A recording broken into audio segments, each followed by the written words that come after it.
Uy, madam. Ay. Asa naman po karon madam? Ako Galaglag. karon sa Vegan City. Wow, ka-social ba ni mo, madam? Ako magpasungag ko aning kabayo. Masakay ka na, madam? Kanindot ilang lugar, no? Yes. Steppy kaayo. Ay, sasakay kami mamaya.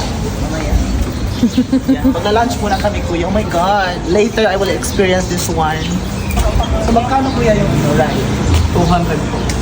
Isang oras? Oh my God. So, 200 per hour. Later, kuya. Later. Ilang tao po ko? Ay, tatlungan. Ay, okay, perfect. Later, magla-lunch muna kami, kuya.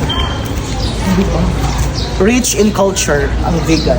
Of course, guys, update na sa itong mga post kay later atong explore ang vegan city. Yan, kuya. Oh my God, I'm so excited. Mura kag ni balik sa saunang panahon. Mga bagay kay tiguang na baya ko. Sabi ka na ba? Sa mga souvenir shops. Anywhere else. Ano pinili mo? At laway lang mga kalsada. Kung siya ka ng mga bricks ang kalsada.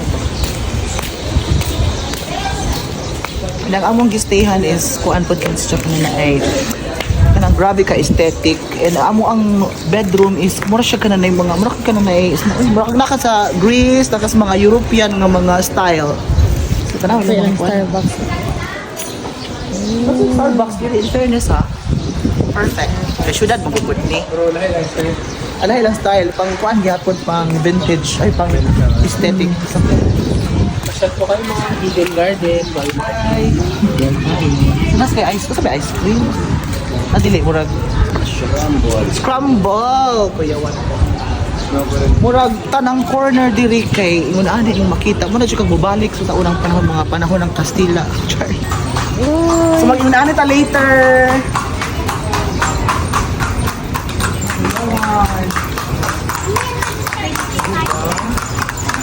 Murag ito yung danay kay kuan ang mga kabayo kay murag slide man na sila. Kana bitaw na murag semento jud siya. Siguro naka bricks dihang corner. Ano yun to na ta kay murag excited na kung magsakal.